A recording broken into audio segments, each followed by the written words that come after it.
Good evening, student. Student for class 11. Sorry. Today we are going to solve question number 14th B from, as you know, D.K. Goyal book. Student इस particular question में हम सबसे पहले तो जो opening entry होती है, जैसे कि इस क्वेश्चन में दिया हुआ है, आप लोगों ने भी कहा था, ओपनिंग एंट्री के बारे में पहले हम सीखेंगे कि ओपनिंग एंट्री कैसे करते हैं और बैलेंस कैसे निकालते हैं। देखिए, ओपनिंग एंट्री होती क्या है, थोड़ा सा मैं उसके बारे में बता देना चाहता हूँ आपको। जब कोई फर्म शुरू किया जाता है तो कभी कभी ऐसे भी हो सकता है कि वो फर्म डायरेक्ट कोई दूसरी फर्म को ख़रीद ले। जैसे मान लीजिए मैं हूँ, मेरी कोई फर्म नहीं है, मेरा कोई ऑर्गेनाइजेशन नहीं है।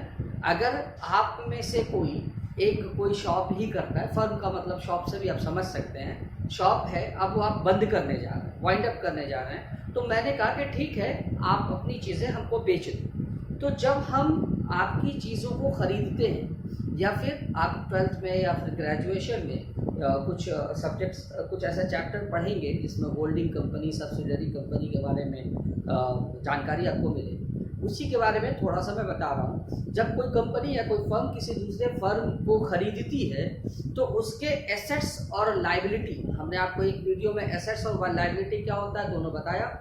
एसेट्स का डेबिट बैलेंस होता है और लाइबिलिटीज़ का क्रेडिट बैलेंस होता है। ठीक है, मैंने एक वीडियो अलग से बताया था एसेट्स लाइबिलिटीज़ का। ठीक है, और एसेट्स लाइबिलिटीज़ और ड्राइव। तो जब एक कंपनी दूसरी कंपनी को खरीदती है या एक फर्म दूसरी फर्म को खरीदती है तो उसके एसेट्स के साथ साथ उसकी लाइबिलिटीज़ का भी निर्वहन उसको करना पड़ता है। मीन्स उसके जो जितने रुपए का एसेट्स है वो उसके लिए संपत्ति है, लेकिन जो उस फर्म की लाइबिलिटी थी वो भी इसकी लाइबिलिटी बन जाती है।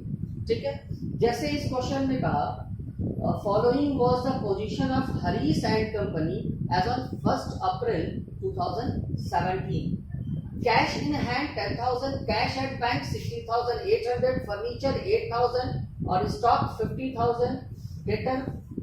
डेटर्स में कई हैं, राम 8,000, श्याम 12,000, क्रेडिटर्स में अनिल 4,000 और सुनील 5,000। कितने लोग? तो ये ओपनिंग बैलेंस है। इसकी एंट्री क्या करेंगे और कैसे करेंगे? देखिए, जितने भी वो एसेट्स हैं सबके डेबिट बैलेंस होते हैं और जितने भी लाइबिलिटीज होती है उसके क्रेडिट बैलेंस होते हैं। मैंने एसेट्स और लाइबिलिटी और ड्राइव एक साथ बताया था 6-7 मिनट के वीडियो में, मैंने उसको बता रखा। अब देखिए क्या है, कैश इन हैंड। मेरे कैश इन हैंड का मतलब वो पैसा जो आपके पास में हो, हाथ में हो, पॉकेट में हो। कैश एट बैंक, वो आपका वो पैसा जो आपके बैंक में रखा हो, अकाउंट में। फर्नीचर आप जानते हैं ये आपके लिए एसेट्स है। स्टॉक 50,000, स्टॉक मतलब वही गुड्स जो आपके पास रखा हुआ है, वो भी आपके लिए संपत्ति है। डेटर होते हैं मतलब देनदार, जो आपको पैसा देंगे। डेटर आपके लिए एसेट्स है। ठीक है, जब हम किसी को उधार पे सामान बेचते हैं तो डेटर क्रिएट होते हैं, तो आज नहीं कल वो पैसा हमको देंगे तो मेरे लिए वो एसेट्स है, संपत्ति।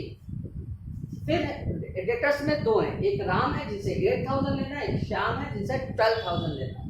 और क्रेडिटर्स मतलब वो जिससे हम उधार खरीदते हैं, तो आज नहीं कल हम उनको पैसा दे। क्रेडिटर्स मतलब लेनदार, तो वो पैसा लेंगे मतलब हम उनको देंगे। ठीक है, तो क्रेडिटर्स क्रेडिटर्स में भी दो हैं, अनिल है 4,000 से और सुनील है 5,000 से। और अब डेबिट और क्रेडिट के बीच का जो फर्क होता है, जो अंतर आता है, उसको हम बोलते हैं कैपिटल। देखिए कैसे एंट्री ट्रीटमेंट, देखिए कैश इन हैंड 10,000, तो क्या करेंगे, लिखेंगे cash account debit 10,000, cash and bank 16,800,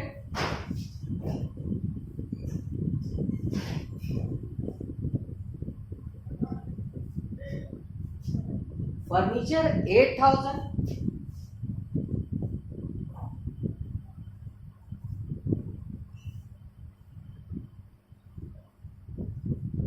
stock 50,000,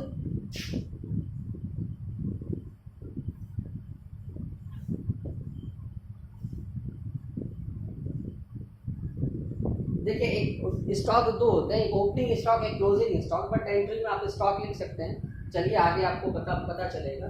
और फिर डेटर,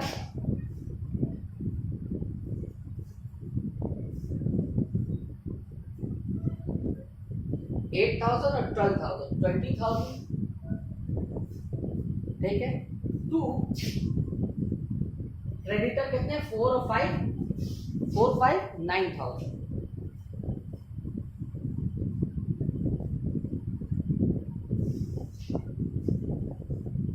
ठीक है। अब देखिए, अब आप कहेंगे सर सबको डेबिट और उसको क्रेडिट क्यों? इसलिए कि सारे के सारे एसेट्स का, all the assets have debit balance and all the liability has credit balance. ये डायरेक्ट बैलेंस से लिया हुआ है और इनके बैलेंस जो होते हैं डेबिट होते हैं, सारे के सारे एसेट्स के, और लायबिलिटी का क्रेडिट बैलेंस होता है। तो और ये जो डेटर अकाउंट है आप देख रहे हैं, अब हम डेटर में अगर 50 लोग हो, हम 50 का नाम मेंशन तो करेंगे नहीं, सब हैं तो ओवरऑल डेटर ही, तो हमने डेटर को सिर्फ डेटर लिखा और क्रेडिटर को सिर्फ क्रेडिटर लिखा। अब देखिए डेबिट में कितना अमाउंट हो जा रहा है, 10,000 और 16,800, 26। आप उसको ऐड कर लें यहाँ पर, 800, 6, 8, 14, 14 to 4, 1 carry, 1, 1, 2, 1, 3, 5, 8, 2, 10, 1,04,800। और इधर कितना है, 9,000।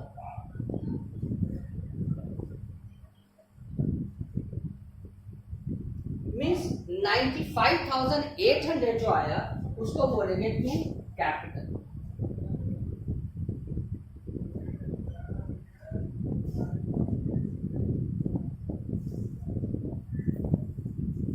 आई होप ओपनिंग एंट्री जो है वो आपको समझ में आएगी।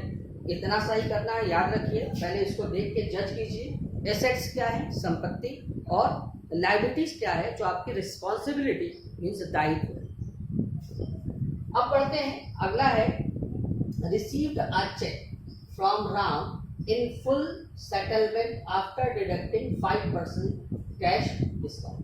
रिसीव्ड अ चेक, देखिए राम क्या है, डेटर है, मतलब डेटर मतलब मैंने बताया देनदार, जो आपको पैसा आपकी फर्म को देंगे, तो उनसे राम से लेना कितना है, 8,000 यहाँ पे।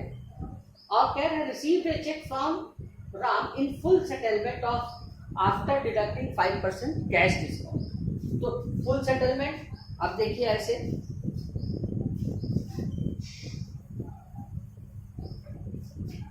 $8,000 है, इसका 5%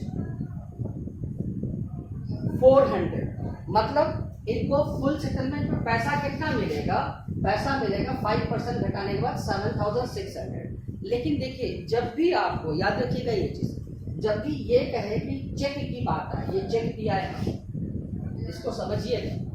तब देखिए आपको अगर आपकी फर्म को कोई चेक, किसी ने आपको चेक दिया, इसका मतलब ये नहीं है कि पैसा आ गया आपके पास, क्योंकि आप चेक जब बैंक लेके जाते हैं, बैंक देखता हो सकता है चेक जो है डिसऑनर हो जाए ना, हो सकता है चेक बाउंस कर जाए ना, तो चेक को हो सकता है कि अब बैंक कह दे आपसे कि नहीं, जो देने वाला है उसकी सिग्नेचर मैच नहीं कर रही, जो देने वाला है उसके अकाउंट में पैसा ही नहीं। इन्हीं सब कारणों से डिसऑनर या बाउंस भी होता है। तो जब तक कि आपको ये जब तक कि ये ना कहते कि चेक रिसीव हुआ और बैंक में डिपॉजिट कर दिया, तब तक आप कभी बैंक को डेबिट नहीं करेंगे। चेक मिलेगा तो चेक को ही डेबिट करेंगे, हाँ, लेकिन अगर ये कहते check receive and deposited into the bank, तब आप बैंक को डेबिट करेंगे। देखिए इसमें यहाँ 2 अप्रैल को एक चेक मिल रहा है और 4 अप्रैल को उसी को हम बैंक में डिपॉजिट कर रहे हैं। तो आप इसी एंट्री से, इसी क्वेश्चन से इस चीज को समझने की कोशिश कीजिएगा। हमको चेक मिला कितने का, 5% डिस्काउंट के बाद, 5% राम से मिला है, राम से लेना था 8,000, ठीक है। 8,000 का 5% 400 का डिडक्शन के बाद, मतलब चेक कितने का, 7,600। तो आप एंट्री क्या करेंगे,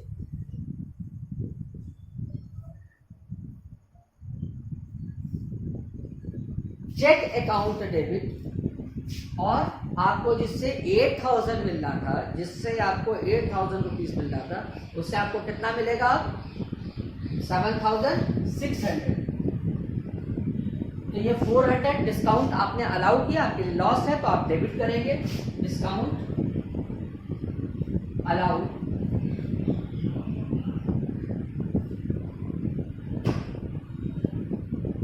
टू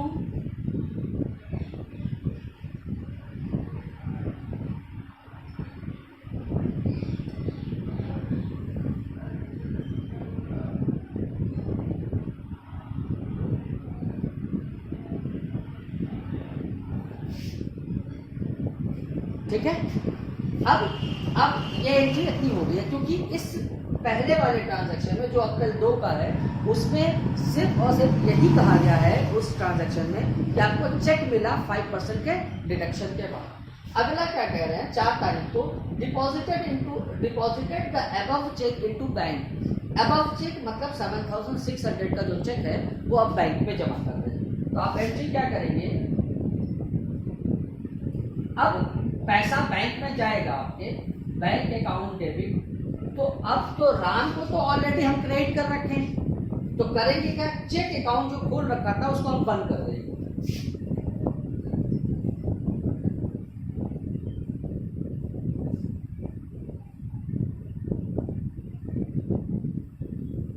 अब देखिए इस एंट्री को क्रॉस में चेक कराता हूं। अगर मान लीजिए आपको कोई कैश देता, ये राम आपको कैश देते, तो आप एंट्री करते हैं cash account debit to Ram, ठीक है।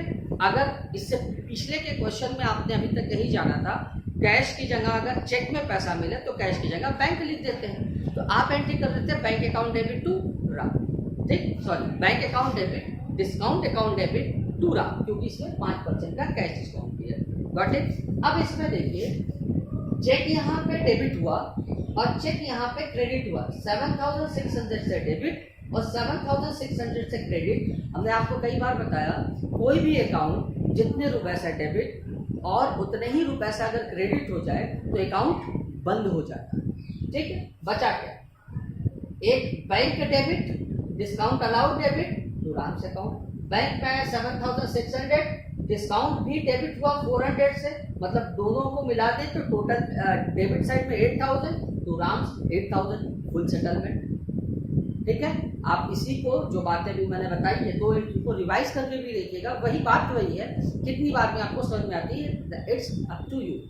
Now going ahead, April 5 goods purchased for 20,000 at 10% trade discount, TD means trade discount, and 5% cash discount, payment made by check, payment made by check। देखिए जब आप चेक देंगे तो आप बैंक को credit करेंगे, चेक देने में कोई दिक्कत नहीं होगी, लेकिन जब आप चेक रिसीव करेंगे और जब तक कि आप बैंक नहीं भेज देते तब तक बैंक को नहीं डेबिट करेंगे। जैसे इस क्वेश्चन में अप्रैल 2 को चेक रिसीव किया और ये पैसा ये चेक बैंक में कब गई, 4 अप्रैल, ठीक। तो इसमें क्या है, goods purchase for ₹20,000 at 10% trade discount. Trade discount तो मैंने बताया, ट्रेड डिस्काउंट को हम मेंशन नहीं करते, तो 20,000 का 10% मीन्स 2,000, मीन्स ये गुड्स कितने का है, 18,000 का माना जाएगा, ठीक है। तो आप क्या एंट्री करेंगे, परचेज अकाउंट डेबिट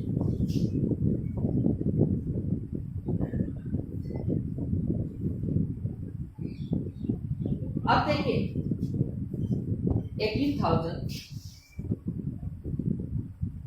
और इसमें कहा 10% ट्रेड डिस्काउंट एंड 5% सीटी मतलब कैश डिस्काउंट, तो कैश डिस्काउंट को तो हम मेंशन करते हैं।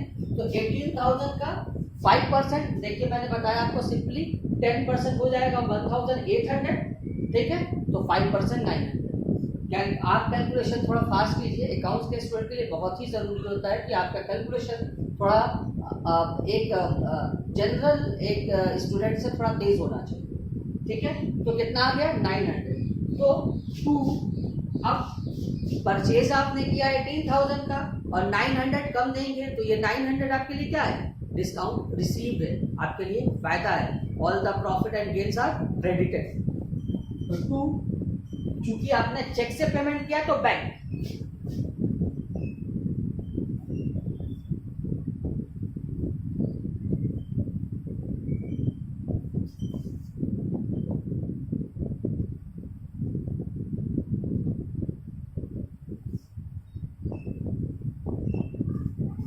ठीक है, ये थी अप्रैल 5 को,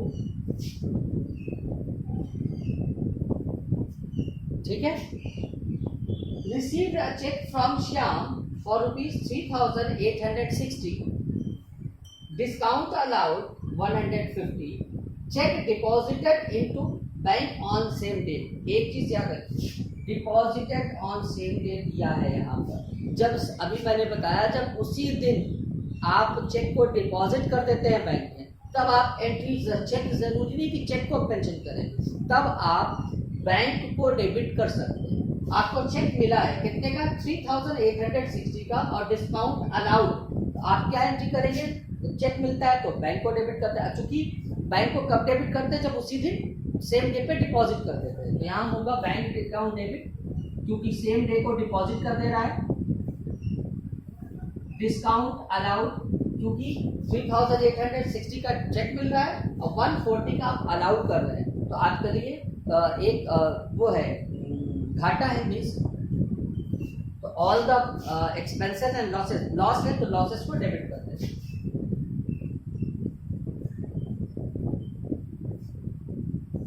to, who is the giver of the cheque, Shyam. अब देखिए आप श्याम को देख सकते हैं, श्याम ये है, ठीक है। श्याम से 12,000 लेना था और उन्होंने 3,860 का चेक दिया और 140 का डिस्काउंट दे दिया, मतलब 4,000 रुपए श्याम से जो 12,000 लेना था, श्याम आपको आगे 4,000 रुपए दे रहा है, तो क्या हो जाएगा 3,860 और ये 140 to bank, sorry to Shyam 4,000, ठीक है स्टूडेंट। एक एंट्री और कर लेते हैं, तो जगह कम है तो इसको इरेज करेंगे। Cash paid to Anil after deducting 2% cash discount.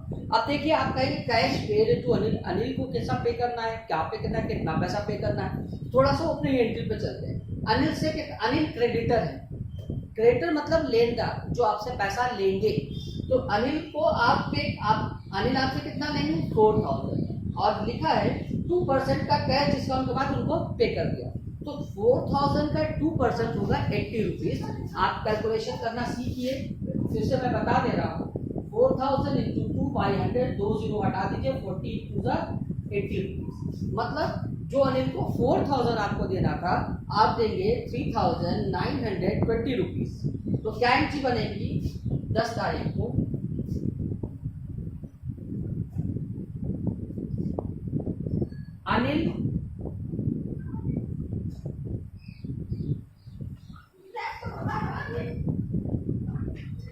Anil को आपको देना था 4,000, आप दे कितना रहे हैं 3,920, तो आपको ये 80 रुपीज का फायदा है, तो all the gains are credited, तो टू डिस्काउंट रिसीव और टू कैश। अनिल को डेबिट करेंगे 4,000 से, डिस्काउंट रिसीव होगा 80 रुपए का, और कैश आपके पास आएगा 3,920।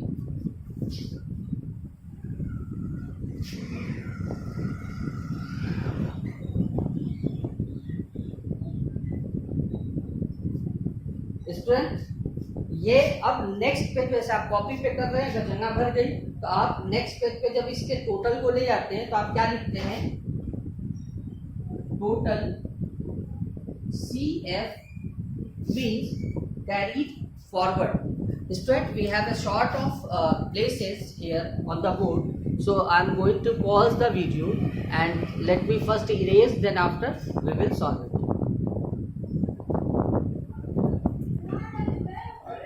देखिए मैंने इरेज कर दिया और जो उस पेज का टोटल आया था that was 1,46,400।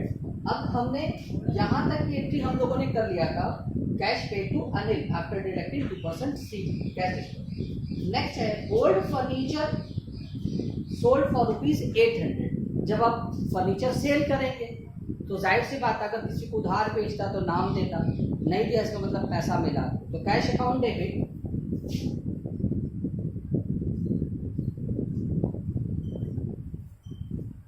To old furniture 8।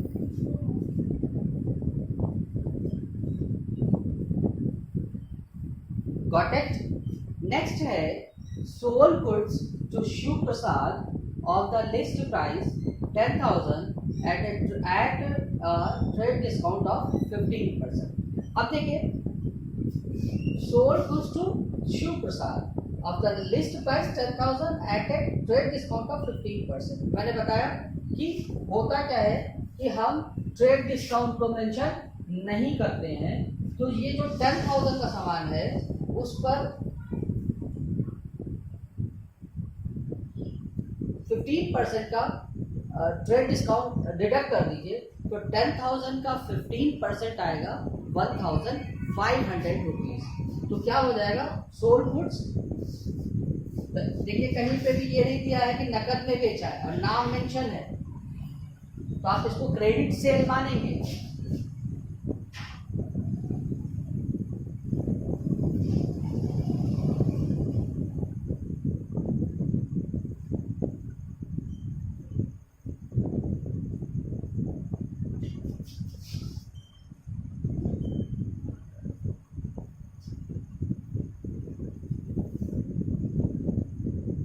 Trade cell 8,500 मतलब 10,000 है, इसका 15% 1,500। नेक्स्ट है अप्रैल 18 को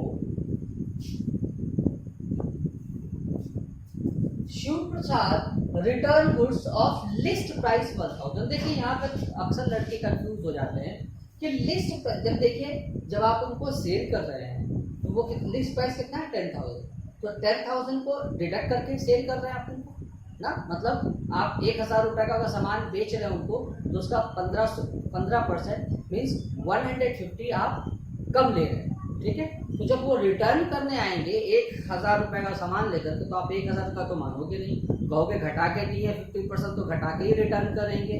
तो 15% 1,000 का 15% ऊपर दिया है टीडी, तो इस पे भी चार्ज होगा टीडी 15%, तो वो होगा 1,000 का 15% 150 रुपीज। तो क्या करेंगे, गुड्स आपकी फॉर्म में आएगा और इस गुड्स का फॉर्म क्या होगा, सेल्स रिटर्न। तो लिखेंगे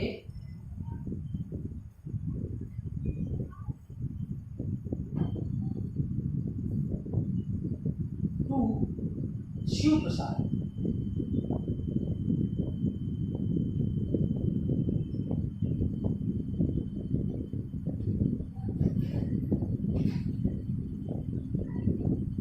ठीक है। अब देखिए आगे, paid for furniture to Bahadur. Furniture के लिए, sorry, paid for furniture repair था ये, I got it, I have remember that here it was furniture repair. क्या कह रहे हैं कि फर्नीचर रिपेयर के लिए बहादुर को 100 रुपए हमने दिया। भाई आप जब पेमेंट करेंगे तो आपके पास से कैश जाएगा, और बहादुर से हमको क्या मतलब, कैश किया तो कैश गया, और फर्नीचर रिपेयर अकाउंट डेबिट आपके लिए एक्सपेंस का नाम क्या है, furniture repair account debit to cash.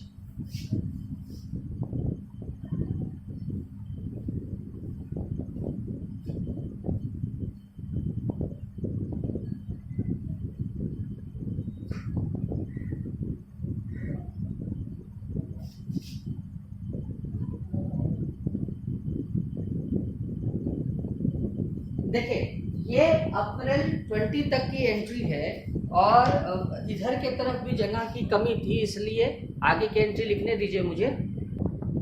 देखिए मैंने आगे क्वेश्चन लिख लिया जो थोड़ा सा बच गया था। Received a cheque from Shiv Prasad after deducting 4% cash discount, deposited the cheque into bank. मतलब जो शिव प्रसाद को अभी हमने सेल किया है, यहाँ पे दिखा दिया होगा अभी एंट्री, जो शिव प्रसाद को हमने सेल किया है उसके बदले में हमको कितना मिला,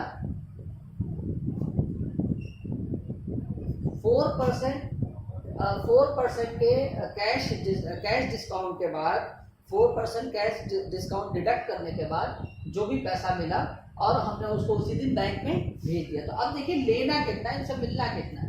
हम शिव प्रसाद को यहाँ पे देखिए सेल की ये वाली एंट्री में 8500 और शिव प्रसाद ने मतलब हमको 8500 लेना है, लेकिन शिव प्रसाद ने 850 का को रिटर्न कर दिया।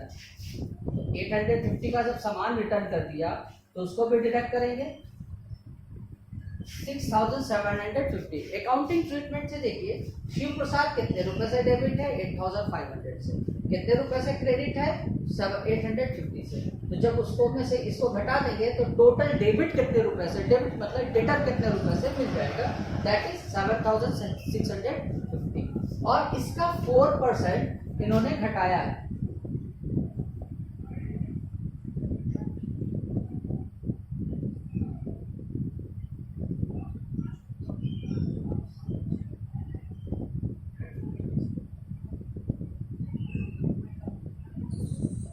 ₹306, 306 rupees, right? 400, 4 5 20 को 02 कैरी, 4 6 24, 2 26 को 6 2 कैरी, 4028 और 230, 306 रुपीज। मतलब अब 7650 में से भी 306 रुपीज घटा दीजिए। 10 में से 6 गया 4, 4 में से 0 गया 4, 6 में से 3 गया 3, मतलब आपको मिलेगा कितना, जो आपने कहा रिसीव ए चेक फ्रॉम, तो कितने रुपए का चेक रिसीव होगा 7344 का, और डिस्काउंट आप अलाउ कितना करेंगे 306 का। तो देखिए चूंकि उसी दिन ये चेक मिल रहा है और चेक को उसी दिन बैंक में हम भेज दे रहे हैं, इसलिए बैंक अकाउंट डेबिट करेंगे। और डिस्काउंट आपने अलाउ किया तो डिस्काउंट अलाउड आपके लिए एक्सपेंस है।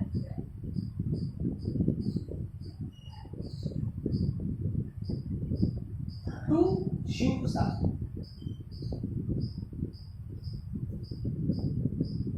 देखिए बैंक में आएगा आपके पास 7344,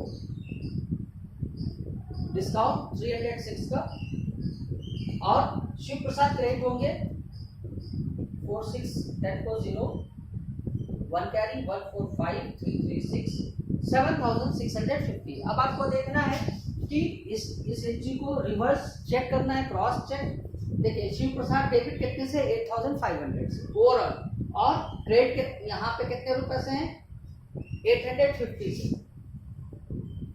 और यहाँ पे कितने रुपए से क्रेडिट है 7650 से। दोनों को ऐड कीजिए, 9650 को 8500 से डेबिट और 8500 से क्रेडिट, इसका मतलब फुल सेटलमेंट मतलब अकाउंट पर। आई होप कि आपको समझ में आया होगा। अब नेक्स्ट एंट्री की तरफ चलते हैं। नेक्स्ट एंट्री क्या है, bank charge ₹50 for bank charges. देखिए बैंक आजकल बहुत सारी सुविधाएं देती है, जैसे आपको एटीएम कार्ड देती है, आपको चेक बुक अलॉट करती है। तो बैंक आपके जो डिपॉजिट्स होते हैं उसके ऊपर तो इंटरेस्ट देती है, लेकिन बैंक अपनी दी हुई फैसिलिटीज के नाम पे कुछ चार्ज भी लेती है आपको। अक्सर फर्म्स के नाम पर डिमांड ड्राफ्ट ये सारी चीज़ें बनती रहती हैं। तो ये आपके लिए क्या, फर्म के लिए एक्सपेंसेस है। तो क्या होगा, और हाँ एक चीज़ और कि ये पैसा आपका बैंक आपसे मांगने नहीं जाएगी, आपके बैंक में जो पैसा है उससे कम कर लेगी। तो एक तरीके से आप यही मानेंगे कि आपके बैंक से पैसा कम हुआ मतलब गया। तो और ये एक एक्सपेंस है आपका। तो क्या एंट्री करेंगे, bank charges account debit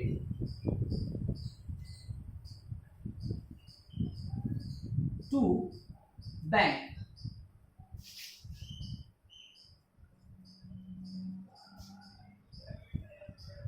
next है रिसीव्ड कमीशन ₹200। आप जब कमीशन रिसीव करेंगे तो ऑब्वियसली आपके पास पैसा आएगा, तो आप एंट्री करेंगे कैश अकाउंट डेबिट। और देखिए कमीशन आपके लिए क्या है, एक तरीके से नॉमिनल अकाउंट है।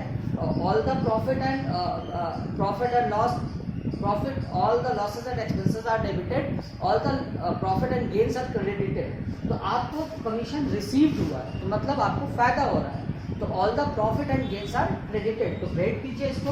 कितने रुपए से, टू कमीशन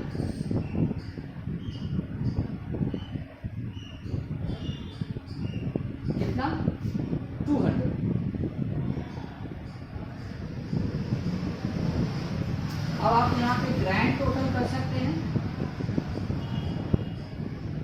ग्रैंड टोटल कितना हो जाएगा, अब आप ऐसे देखिए,